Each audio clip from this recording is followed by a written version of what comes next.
API या इधर वैसे ही हमारे पालदी के एपीआई कंडारे साहब भी यहाँ आए। कल हमारी बहुत डिटेल डिस्कशन आदरणीय कलेक्टर साहब से हुई। कलेक्टर साहब के साथ पालक मंत्री के साथ भी बहुत पूरे इशू पे डिस्कशन हुआ और फिर कलेक्टर साहब ने प्रॉमिस किया, बहू ने भी प्रॉमिस किया वहाँ कि भाई जो तुम्हारी 2 डिमांड है वो 2 डिमांडों पे पूरा क्या पूरा हम इम्प्लीमेंट करेंगे। पहली डिमांड थी कि हमको शासकीय नुकसान भरपाई मिलना चाहिए, इसलिए कल ही साहब ने अपनों को ये आपत्ति व्यवस्थापन का एक लेटर दे दिया था कि जो इनके पास दिया धरणगाव तहसील को की त्याच्यात त्यांनी शासन महसूल वन विभाग निर्णयाच्या परिपत्रकानुसार तुम्हाला कारवाई करून लागलीच भरून द्यायचं आहे। तुमचे त्यांना हे मिळालेले होते मौका पंचनामा और उसमें उन्होंने साहब ने लिख दिया था कि जेणेकरून आपदग्रस्तांना तात्काळ मदत देणे कामी निधी मागणी प्रस्ताव शासनाकडे सादर करता येईल। तो ये एक लाइन के लिए फिर हम पालक मंत्री आए, यही आए, तापी गेस्ट हाउस में मुलाकात हुई। हमने बोले कि तात्काल मदद कलेक्टर साहब देने को तैयार हो गए, शासन से मंजूरी लगेगी और तुम्हारा ऑलरेडी अभी मार्च एंडिंग के पहले जो भी तुम्हारा निधी है उसका डिस्ट्रीब्यूट होगा। जैसा डीपीडीसी में तुमने कर केले तो म्हणे फारूक भाई या डीपीडीसी मध्ये फक्त प्लॅनिंग होतं, अजून निधी न होता, पुढच्या याच्यात निधी होईल। तो फिर उन्होंने प्रॉमिस किया, इमीडिएट उन्होंने कलेक्टर साहब को बोला कि आप ये प्रस्ताव दो, मैं शासन से तुम्हारे को मान्यता ला देता।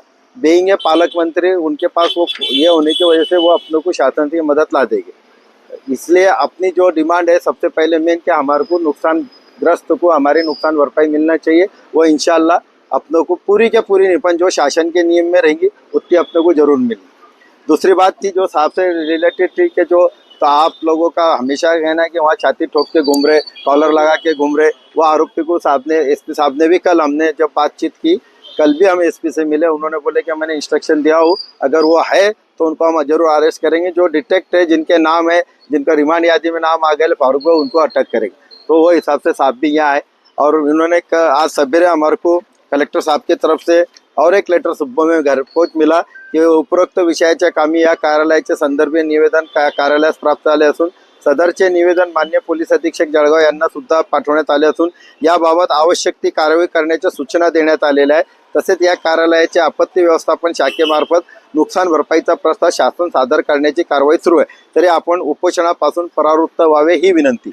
ऐसी रिक्वेस्ट अपनों को माननीय जिला दंडाधिकारी कार्यालय के महसूल विभाग से ये सवेरे में अपनों को आज प्राप्त हुई और ये अपनों को कल प्राप्त हो गए थे। ऐसा ये दोनों कलेक्टर्स ने अपनों को एक्सेप्ट करा, पालक मंत्री ने एक्सेप्ट करा। इसके लिए अपन को ये विषय अभी जब शासन अपनों को हाँ बोल रहा तो अपन ये आंदोलन को समाप्त नहीं कर रहे, अपन इसको स्थगित कर रहे। यानी अगर हमारी दोनों डिमांड हमको लगता है कि पूरी नहीं हो रही तो फिर हम इसको शुरू करेंगे। लेकिन शासन ने अगर टाइम मांगा, कलेक्टर ने टाइम मांगे, पालक मंत्री ने टाइम मांगा तो ये शासन की प्रणाली को टाइम लगता है। कागज पत्र अभी जैसा साहब ने तो अहवाल भेज दिए थे धरणगांव तहसीलदार ने, लेकिन उन्होंने क्यों निकाले कि वो तो महसूल व वन विभाग शासन निर्णय 5/1/2016 के तहत हमको भेजो, जिसमें पूरा के पूरा लिखेल है कि इसमें पुलिस का नुकसान कितना हो, मालमत्ता नुकसान कितना हो, सार्वजनिक बांधकाम, परिवहन, स्थानिक प्राधिकरण, तीनों के साहब रिपोर्ट लेंगे धरणगांव नायब तहसीलदार साहब और वो बंच बना के कलेक्टर को देंगे। कलेक्टर इमीडिएट उसको फॉरवर्ड करेगा शासन को, वो मंजूर हो जाए। मंत्री ने कहा कि विशेष बाब म्हणून मी 100% याच्यात तुम्हाला मदत करेल।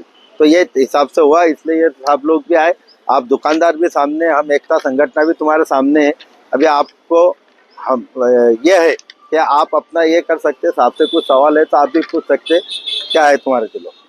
अभी बजट जो मीटिंग होती है वो टीम में बात रखी है। हाँ तो ये साहब के ये जैसा ये परिपत्रक है ना, तो परिपत्र के हिसाब से इनको सब माहिती लेना पड़ेगी, पुलिस विभाग से लेना पड़ेगी, प्राधिकरण से लेना पड़ेगी, सबका लेके वो कंबाइंड अहवाल देना पड़ेगा इनको धरणगाव को। सर आप लोग काय निकष आहे त्याबद्दल ते कसं होईल ते परिपत्रकानुसार आता निकष नाही सांगता येणार, पण त्या निकषाप्रमाणे आम्ही अहवाल तयार करू आणि पाठवू। इन्होंने अहवाल भेज दिए थे, उसकी कॉपी भी मेरे पास। ये जो साहब ने ये धरणगाव का पहला अहवाल आ गया था अपने, ये धरणगाव का अहवाल में महेंद्र जोशी साहब इन्होंने लिख दिया था कि यांची नुकसान झालेली आहे आणि यांना आमची ही नहीं, तो उस पर ये कल के दिन क्यूरी निकाले कलेक्टर साहब ने। क्यूरी सही है कि भाई इसको अगर देना है अपनों को पूरा फुलफिल करना है तो वहाँ से रिजेक्ट होके ना आए, क्यूरी ना हो क्या है, इसके लिए साहब ने एक कल दिए इनको लेटर दिए की महसूल वन विभाग का जो परिपत्रक सोबत जोडून पाठवलं तुम्हाला, याने रेडी रेक्टर करके दिए साहब ने की इसके हिसाब से कंप्लीट करो तुम. हे काल दिलं सर त्यांना, हे देसले साहेब कलेक्टर साहेबांनी याच्यावर उत्तर त्यांना लागली किंवा असं असं तुम्ही आम्हाला तयार करून द्या. आणि हे आज सकाळी आम्हाला घरपोच दिलं की बुवा आम्ही सगळी कारवाई केलेली आहे. पोलीस अधीक्षकांनाही सांगितलेलं आहे. तो अपने पास एक ख्याल रखो, हमेशा जो भी लड़ाई रहती वो वर्बल यानी तोंडी नहीं करना, की जे काही आहे गुन्हेगार ते छातीवर फिरताय अजून. त्याच्यामुळे काय होऊन जाईल, अजून कायदा आणि सुव्यवस्थेचा प्रॉब्लेम येईल की क्या हुआ हमारा कुछ भी नहीं हुआ. त्यामुळे आमची तुम्हाला विनंती आहे की त्यांना इमिजिएट ऍक्शन घ्या. आता तुम्ही तो बघितलंय की त्यांना बेल किती लवकर 10 दिवसात मिळाली. म्हणा बाबा तुम्हाला अटक करतोय आम्ही नियमानुसार, आणि मग तुम्हाला एकाच ठिकाणी राहायचं, एकाच गावात राहायचं, तुम्हाला हे संबंध कशाला बिघडवताय, कायदेशीर कारवाई करून घ्या आम्हाला आणि संपवा विषय. बरोबर. त्याच्यामुळे काय होऊन जातं की हे यांच्यातला ग्रुप एक वेगळा होतोय. क्या हो रहा उनका कुछ नहीं हो रहा, काय को बैठ रहे चलो देखिए जो होगा तो होगा. आम्ही त्यांना कायदा हातात घ्यायचं नाही, कायदा सुव्यवस्थेचा प्रश्न ते राखताय आणि आपल्याला सहकार्य करताय. म्हणून आमची विनंती आहे तुम्हाला की तुम्ही इमिजिएट त्यांच्यावर ऍक्शन करा. मला तुमच्या सर्वांची खूप सहानुभूती आहे. म्हणजे मलाही असं वाटतं, आपला विषय झाला, आपण त्या दिवशी 1 तास बोललो पोलीस स्टेशनला, तर मी तुमच्या जे सगळ्या मागण्या आहेत, विनंती आहे, मी नक्की प्रयत्न करणार आणि मी त्यांना अटक करणार. तो गुन्हा स्वतःकडे माझ्याकडे ठेवला आहे, हवा कोणाला तपासायला दिलेला नाही. SP साहेबांच्या आदेशाने मी माझ्याकडे मला दिलाय तपासायला. निश्चित राहा, सगळ्या गोष्टींची पूर्तता होईल. फक्त तुम्ही सहकार्य करा आणि संयम ठेवा. तुम्हारे कहने के ऊपर तुम्हारे कहने पे हम लोग 3 से शांताना अभी हमारा कोई ये नहीं है. आमचा विषय एक साथ के कहने के ऊपर भी हमारा कोई ये नहीं है मैटर कि अभी तक हमने गाँव में कुछ थोड़ा बहुत इसके लिए करेंगे उसके लिए करेंगे. बस हमारी ये रिक्वेस्ट है कि बाबा तुम आरोपी को अटक. तुम्ही शांतता ठेवा, सगळं बरोबर येईल. आता तुम्ही शांतता केली म्हणून आपण या स्टेजला पोहोचलो. बरोबर. मी मागे बोललो होतो ना, जर समजा आपण जर काही हे केलं असतं तर आपण या स्टेजला पोहोचलो नसतो. आपण तुमच्यामुळे, तुमच्या सगळ्यांमुळे, तुमच्या सहकार्यामुळे आपण या स्टेजला आहोत. और अगर आज आपने आरोपियों की अटक नहीं किया सर, तो आज उन्होंने हमारी दुकानें जलाई, हमारे रोजी रोटी को बर्बाद कर दिया. और आज अगर आरोपी अटक नहीं हुए ना तो माझा विश्वास ठेवा, कल वो हमारे घर जलाएंगे, नाही मी हमारी जान को नुकसान पहुंचाएंगे. पोलिसांवर विश्वास ठेवा, दंड पाहिजे, दूसरा काही नाही आहे. काही प्रॉब्लेम नाही. और वो जो आरोपियों को हम हमारे आंखों के सामने देख रहे हैं ना सर, तो उनको देख के हमको तकलीफ हो रही है. मेन आरोपी सर त्याच्यातला तो कल्पेश विठ्ठल कोडी, तो अजूनही गावात रुमाल बांधून त्याचा दारूचा व्यवसाय चालू आहे. देशी दारू ते बस स्टँड जवळ विकतोय, त्याचा चालू आहे अजून व्यवसाय. बरेचसे जे आरोपी जे तुम्हाला भेटत नाही ते गावात फिरताय बिंदास.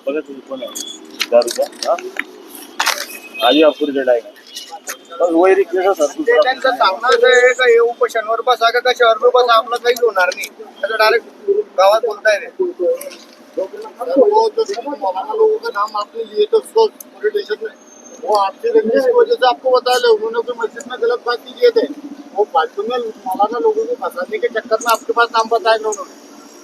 जो आप बता रहे तो फिर उसके 3 मौलाना है, वो सरासर गलत बात है. और मस्जिद में कोई गलत बात नहीं होती सर. जबरदस्ती का अगर आपसे अगर मेरे गुंडस है तो मैं इसको कैसा बसाऊंगा. वो वजह से आपके पास में कंप्लेंट डाली हुई है. वो तकरार देने वाला भी अपने जो है ना, हाँ तो फिर मैं बता रहे थे कि आप जिसको वजह से बताए लो, आप डायरेक्ट मौलाना लोगों का गलत हो जाएगा ना. पीछे गाँव का माहौल मौलाना लोगों की वजह से गाँव का माहौल, मौलाना लोग क्या मस्जिदों के अंदर माहौल खराब करने के लिए आते क्या? नाही, माझ्याकडे तक्रार आली होती, बस तुम्हाला शेअर केली होती. वो शेयर की आपने, सही बात है. कुछ नहीं किया, आपसे शेयर किया. मिलने के लिए भी आने वाले हैं. हाँ, वो आपको डिटेल मिलने के लिए भी आने हाँ, उनको बोलो मुझे मिले. धरंगाव में मिले, धरंगाव में. अगर कोई तो नाम बताए हुए हैं, तो मौलाना को गलत बात नहीं करता मस्जिद. पुलिस प्रशासन भी ये समझ रही है, भले अपने वालों ने किसने कराएगा पर उन्होंने कार्रवाई करी नहीं. एक बार मिलके भी डालेंगे अपन. मी काही कारवाई केली का? कार्रवाई नहीं कर सर. आपने 2 दिन भी बोलते थे. हाँ, आप बताओ, आप उनको समझाओ, जो भी होगा आपके अंदर का अपना विषय है. वो भी समझ रहे हैं कि ये आपसी रंजिश के नतीजा है. उलमा इकराम कभी मस्जिदों में गलत होता ही अभी नहीं. वो डायरेक्ट ऐसा उनको बता रहे अच्छे कि से पता है. मौलाना लोग बोले गांव का माहौल खराब कर देते वो बोले. अपनी बात है ना, अब वो पुलिस उन्हें मैंने कार्रवाई करेगी. नाम के साथ बताया उनको. और जिसके नाम बताया आपको बता दो. नहीं, वो कैसा है? वो जो है ना हमारे वो फिर और झगड़ा होगा बेटा आपस में. मन का ही पैगाम देते हैं हर वक्त. हकीकत वो कभी ऐसी बात नहीं के बाद करते. में साहब हमारे तरफ से कोई रिप्लाई नहीं आया, तो आप किंवा तरुण मुलं असतील, ये आप इनको भी इनका धन्यवाद करने होना कि इन्होंने कार्रवाई कुछ नहीं करी. सर वो एक मामले के हम आपके शुक्रगुजार है. नाही मी ना सांगितलं होतं ना हम जितनी मी आप कारवाई बोले करणार ना, नाही म्हटलं डायरेक्ट वो त्याच्यावर बोले वहाँ, फक्त और तुम्ही हम- आपसात बघा ते कोण आहे काय आहे. हम आपसे ये भी माफी आप लोगों को मांगना ढूंढना चाहते हैं पड़ेगा, कि कौन है आप- मुनाफिक तो। अगर वो कुछ बोले भी हम दोनों साहब लोगों को तो हम माफी चाहते हैं उसके नाही बारे नाही में नाही नाही क्योंकि कैसा था सब गुस्से में थे सर नाही नाही काही प्रॉब्लेम तुमचं खरोखर सहकार्य आहे, काही विषय नाही असं सहकार्य कायम ठेवा. सर जे नुकसान झालं लोक आहे ना त्या आजी आम्हाला म्हणजे असं बघून जातात ना ते खूप खुलत वाटतं मी बोललो होतो संयम ठेवा मग त्याच्यामुळे आपण स्टेजला पोहोचलोय. अभी बेटा एक चीज को रिपीटेशन मत करो। वही जवाब बोले ना हाँ, जो एक ही चीज को अगर रिपीटेशन करेंगे तो ठीक नहीं रहेगा ना। अपन इन्होंने बोल दे उन्होंने बोल दे। अभी अगर 22 का 22 वो एक ही बात बोलेंगे तो उसमें ये भी नहीं है ना। उन्होंने बोले नहीं हो रहे एक्शन तो फिर आप बोलो हमको, हम एसपी साहब को बोलेंगे साहब देखो ऐसा घूम रहा है। साहब ने मेरे को बोले कि मेरे को फारूक भाई से वीडियो या उनका ये लोकेशन डालो, मैं अरेस्ट करता। ये साहब की मेरी बात हुई अभी, समझे ना। तो तुमको दिख रहा है ना, एक वीडियो बना लो उसका बस डाल दो, खत्म। समझ गए ना अभी सर? ठीक है फिर हो इनूज भाई 31 डिसेंबरला आपल्या धरणगाव पोलीस स्टेशन अंदर जी पाळदीला जी घटना घडली त्या घटनेच्या अनुषंगाने आम्ही तिथं 1 तारीख 2 तारीख आम्ही तिथं होतो आणि आम्ही आपल्या सांगितल्याप्रमाणे त्यानुसार आपण तिथे गुन्हा दाखल केलेला आहे. तो गुन्हा माझ्या स्वतःकडे तपासाला आहे 1/25 आणि 2/25. त्याच्यामध्ये आपले जे मुस्लिम बांधव आहेत त्यांचं ज्या प्रकारे त्यांनी नुकसान झालं, त्यांचं जे नुकसान झालंय, आपण जे मला पत्र दिलं होतं त्या अनुषंगाने आणि त्या घटनेप्रमाणे मी व्यवस्थित सगळा पंचनामा केलेला आहे आणि त्याच्यामध्ये आपण 8 आरोपी अटक केलेले आहेत, त्यांच्यावर कारवाई केलेल्या आहेत. अजून काही इतर आरोपी निष्पन्न केले आहेत. ते आरोपी अटक करण्याची तजवीज ठेवलेली आहे. जर सापडले तर मी त्यांना अटक करणारच. आणि आपण जे उपोषण केलं त्या अनुषंगाने मी आपल्याला भेटायला आलोय. आपल्याला तहसीलदार साहेबांनी सुद्धा कलेक्टर साहेबांना एक पत्र दिलेलं आहे आणि आमचा या अहवाल आम्ही वरिष्ठांकडे पाठवू. तर माझी तुम्हाला सर्वांना विनंती आहे की आपण आमच्या पोलिसांना सहकार्य करावे आणि हे उपोषण आज स्थगित करावे.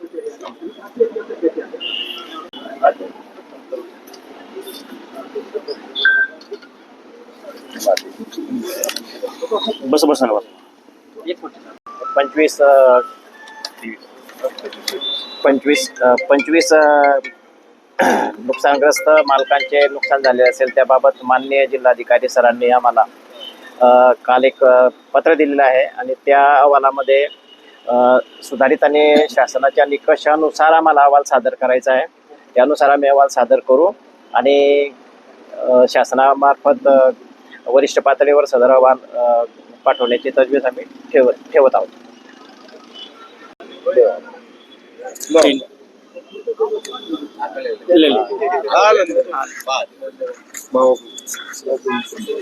लो बाबा पहिलं उपोषण आहे की पेढे खाऊ घालून सोडवतात.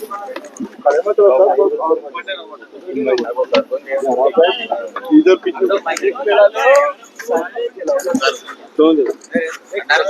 मतलब भाई बॉस को लोग आए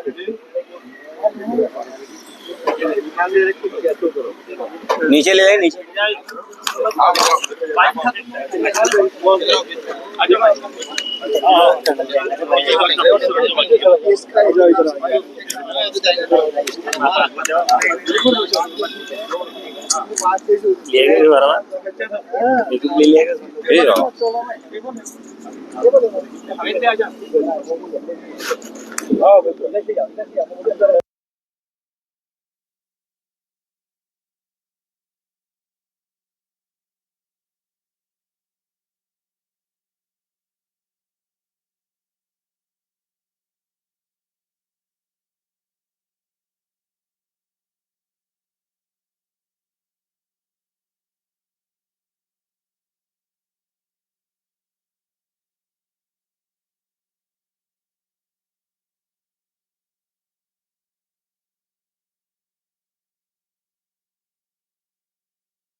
आज यहाँ पे जो हमने ओपोजिशन के जो एक रास्ता चुना था, जो हमारे भाई पाल्दी के दंगलग्रस्त जो हुए थे, जो नुकसानात हुए थे और जो आरोपी को अरेस्ट करने के ताल्लुक से, उसलिए आज हमारे जो कायद है फारूक शेख साहब, इनके साथ पालक मंत्री साहब और कलेक्टर साहब के साथ में जो मीटिंग हुई, उसका नतीजा एक पॉजिटिवली आया और हमको जो शासन की तरफ से होना था उस तरीके से जो चीज हमको मद्देनजर थी वो हमको मिली है। इसलिए सबकी इजाजत से और सबकी राय मशवरे से हम ये नतीजे पे पहुंचे हैं क्या हमारा जो ओपोजिशन है अभी हम यहाँ स्थगित करते हैं और आने वाले वक्त में शासन तरफ से क्या हमको पाठ पुरावा होता है, किस तरीके से हमको मदद होती है, उसको हम देखेंगे। अगर हमारे मुताबिक या शासन की निकच के मुताबिक जो भी हमारा मुआवजा अगर मिल जाता है तो हम ये क्वेश्चन खत्म करेंगे, वरना हम इसकी अगली दिशा एकता फाउंडेशन के पदाधिकारियों के साथ बैठकर अगली दिशा ठहराएंगे। इस मौके पर मैं पालक मंत्री साहब का भी शुक्रगुजार हूँ जिन्होंने इसमें दखल दी और यहाँ पे हमारे फारूक शेख साहब को बुलाकर इसमें चर्चा की। कलेक्टर साहब का भी हम शुक्रगुजार है, पुलिस डिपार्टमेंट दरंगांव के पीआई साहब, देसले साहब, पाल्दी के पीपीआई खंडारे साहब और महसूल से आए हुए हमारे राव साहब, इनका भी हम तहे दिल से एकता फाउंडेशन की जानिब से शुक्रगुजार है कि वो आए और उन्होंने यहाँ पे ये सब चर्चा में हिस्सा लिया और आज के उनके सबके मौजूदगी में और तमाम ही लोगों की मौजूदगी में ये आज ओपोजिशन स्थगित किया जा रहा है। तमाम ही पाल्दी के जो भी लोग थे और जिन्होंने भी आज तक के आकर के 7 दिन में इस एहतजाज में हिस्सा लिया, अपनी राय रखी, जिसमें अपना जो भी बातें रखी अपने लिए लड़े, उनका भी हम तहे दिल से शुक्रगुजार है। सूरत से भी कुछ सूरत सोनम साहब, उनका भी शुक्रगुजार है और तमाम एकता फाउंडेशन के जिम्मेदारान को भी मैं बधाई देता हूँ कि देखिए एहतजाज किए तो अल्लाह ताला ने हमारे हक में फैसला लाए। और एक ही अपील करना चाहूँगा एकता फाउंडेशन की जानिब से फारूक शेख साहब की इजाजत लेके क्या अमन और शांति का माहौल बनाए रखे, कानून व्यवस्था अपने हाथ में ना ले, जो कुछ है अमन का अल्लाह रब्बुल आलमीन के ऊपर एतबार रखे। और मुफ्ती साहब ने कहा बाद में अपनों को भारत देश का भी अपनों कानून मानने वाले लोग हैं, इसलिए हम वो चीज का ध्यान रखेंगे। इतना बोलता हूँ और अपने शुक्रगुजार के 2 लफ्ज़ से खत्म करता। अल्लाह रब्बुल इज़्ज़त का सबसे पहले हमें बेइंतिहा शुक्र अदा करना चाहिए कि अल्लाह रब्बुल इज़्ज़त ने जिस मकसद के लिए हम यहाँ आए थे, हमारा मकसद यही था कि हमारे साथ इंसाफ हो। मुसलमान ना किसी पर जुल्म करता है और ना जुल्म सहता है, और ये चीज़ इस मुल्क का कानून भी हमें देता है कि जब भी किसी पर जुल्म हो तो हमें इंसाफ के साथ इंसाफ का सहारा लेकर अपने होने वाले जुल्म के खिलाफ लड़ाई लड़ना है। तो सबसे पहले अल्लाह रब्बुल इज़्ज़त का हमें शुक्र अदा करना चाहिए कि अल्लाह रब्बुल इज़्ज़त ने जिस मकसद के लिए हम जमा हुए थे उस मकसद में हमें कामयाबी अता फरमाई। और प्रशासन ने, खासतौर पर कलेक्टर साहब, पुलिस डिपार्टमेंट दरंगांव की जिम्मेदार पुलिस डिपार्टमेंट के, सिरसोली के और जितने भी पुलिस प्रशासन है, सब ने हमारा सहयोग किया, हमारा साथ दिया।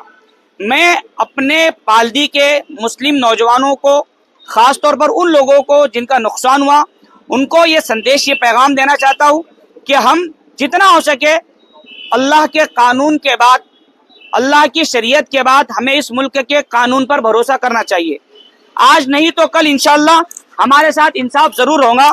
ये मुल्क का कानून भी हमें कहता है, इसलिए हमें कानून को अपने हाथ में नहीं लेना चाहिए।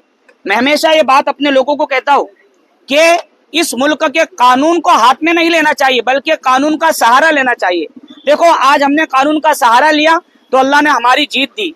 तो अब जितने भी लोग आपको उकसाएंगे, उबारेंगे, जो आप बार बार कह रहे हैं कि वो लोग रुमाल बांध के घूम रहे, गांव में आ रहे, तो उससे आपको जो है जज्बात में नहीं आना चाहिए।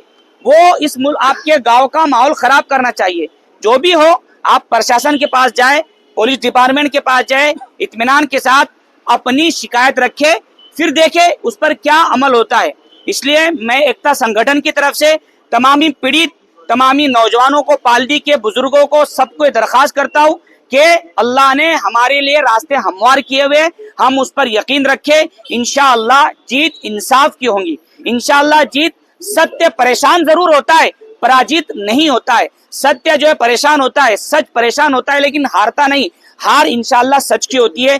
मैं एक मर्तबा फिर आप लोगों से दरखास्त करता हूं कि आप इत्मीनान का माहौल बना रखे।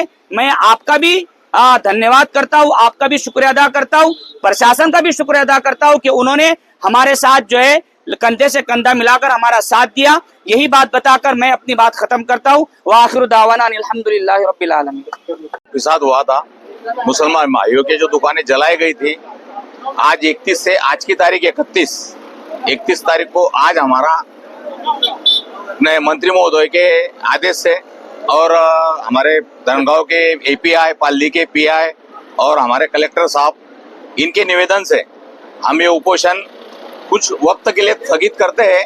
हमारा मुआवजा मिलता है तब तक, नहीं अगर मुआवजा मिला तो हम इसके आगे भी उपोषण करेंगे। बस मेरे 2 लफ्ज बोल के मैं खत्म करता हूँ।